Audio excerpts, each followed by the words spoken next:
Hello everybody, Starcraft here, and this is my tips and tricks video number 2. It's just something I put together every once in a while as a way of thanking everyone who supported me over the last couple months and anyone who's donated as well, so I will be including a list of all the donors in the description below. It's quite a hefty list, so I won't be personalizing it too much by naming the units or anything like that, but I hope you guys realize that this video exists because I wanted some way to please you all for donating, so I really do appreciate it, but let's get started here.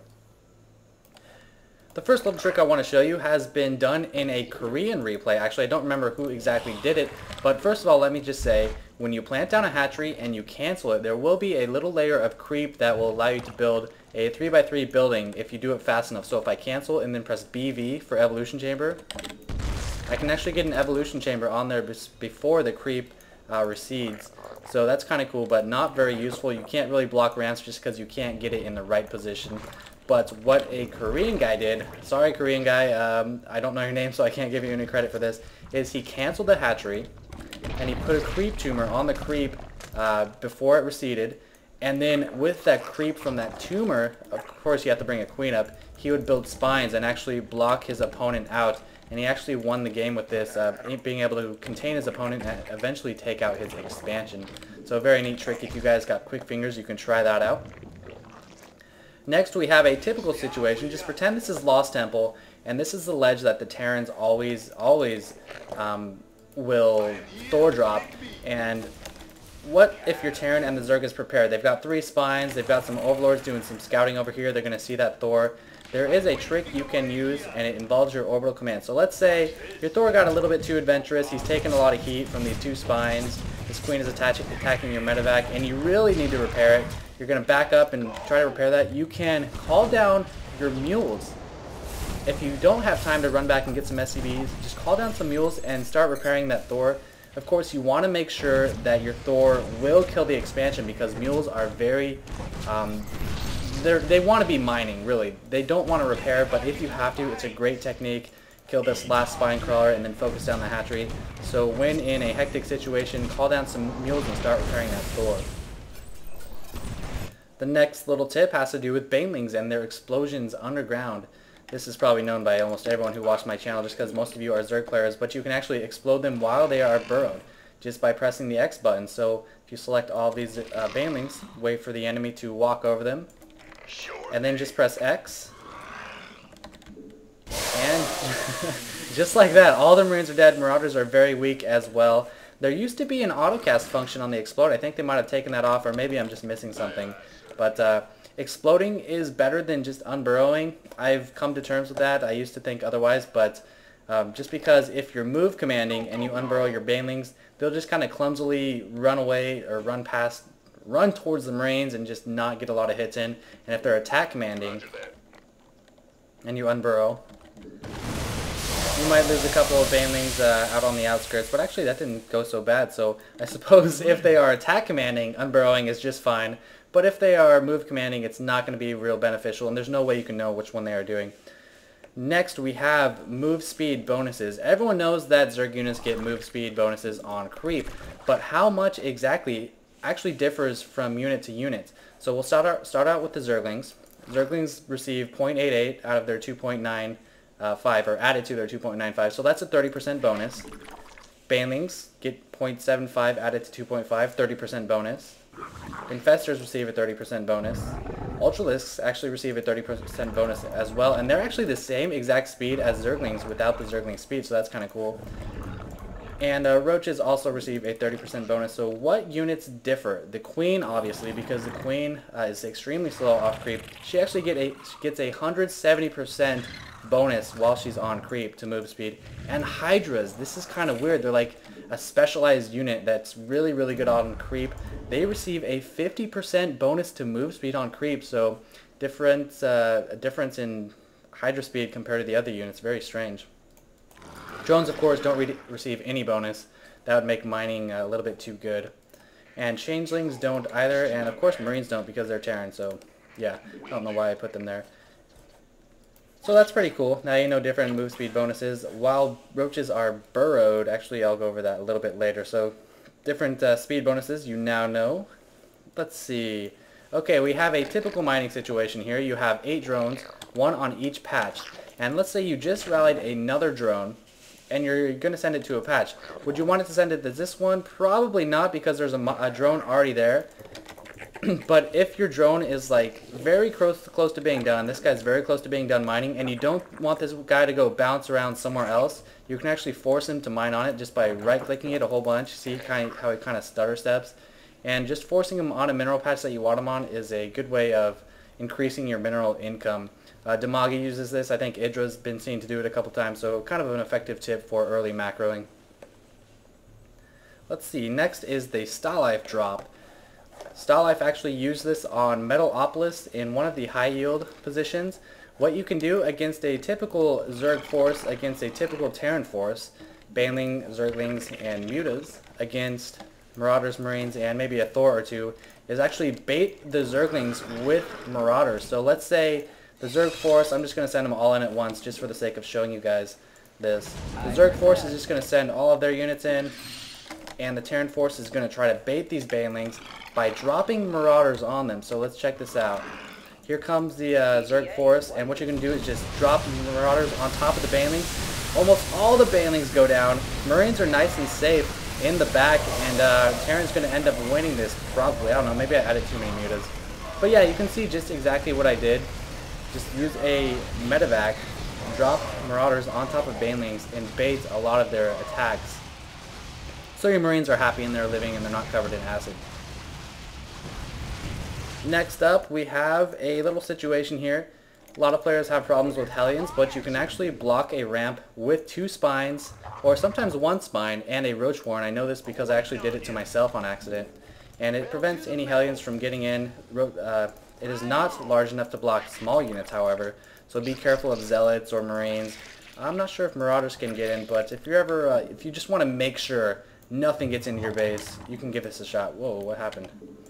So that's kind of a cool trick, and you can always uproot to let your units free. Oh, this one's awesome. This one is awesome. Neural Parasite. This is one that TLO loves, and you've probably heard Artosa say it a couple times as well. But you can actually Neural Parasite Zerg eggs, and watch what happens. It's hilarious. Watch this. They actually just explode, like...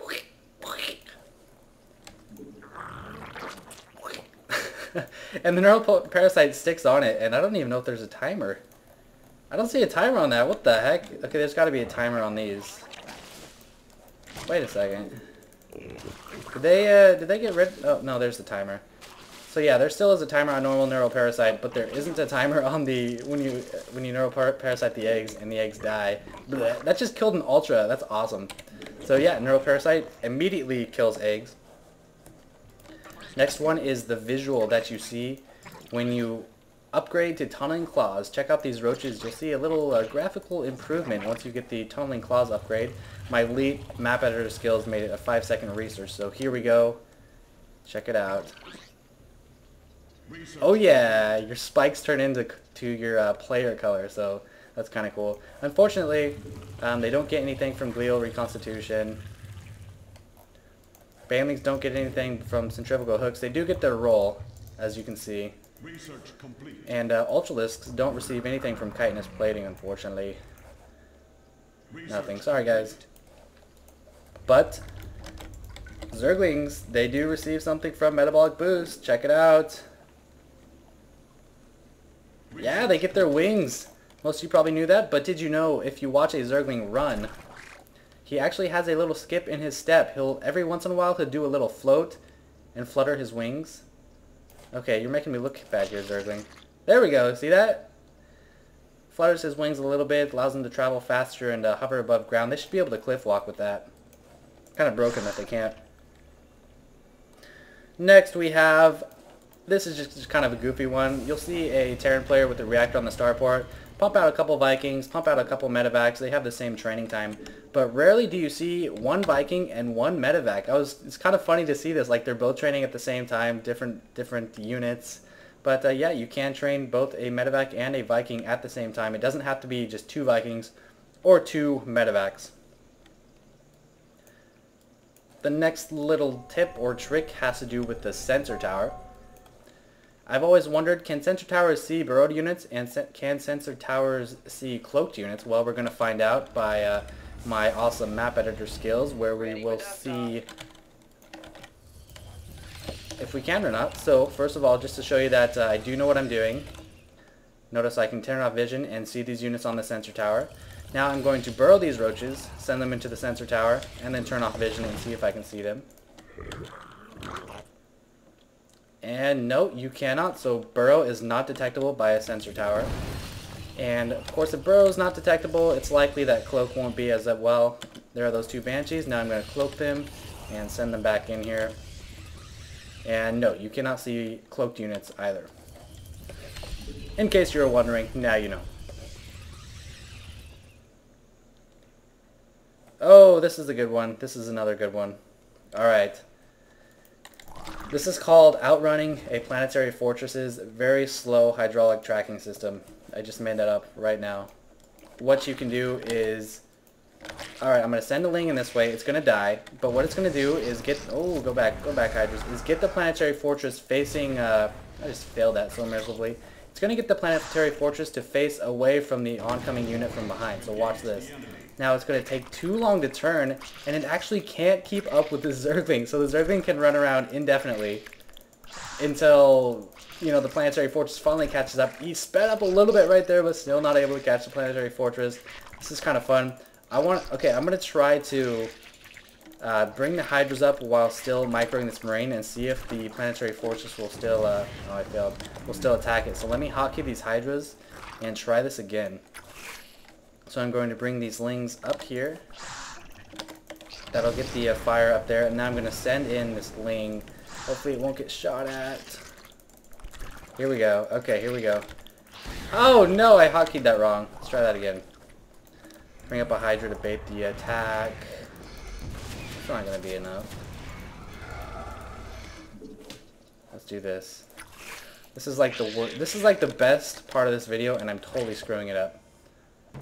Okay, there we go. Okay, now we can do this. Now we can do this. Okay, Hydras are coming in for the attack. Oh, this is cool! If your Terran has no micro at all, you can just, like, kill the Planetary Fortress without losing any units. Oh, that's so funny. I'm not actually going to kill it because that'll take forever. Alright, what do we have next? We have just a couple more things. First one is something you guys have probably all seen in my other video. If you rally each bunker to the bunker in front of it, you can create a Terran teleport and an infinite loop of Terran bunker unloading and loading here.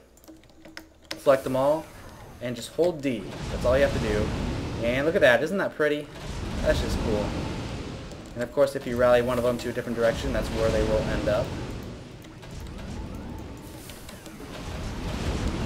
And I believe that is it. Nope, one more. Little known fact by a lot of Protoss players, I highlighted this in the past videos as well. Warp gates, like a lot of new players, they actually asked me, they messaged me, why would I get warp gates when it's so much easier to macro with normal gateways? You can just queue up a bunch of units and then you don't have to worry about it, and they'll rally where you want. You don't have to press W and bring up the warp gates.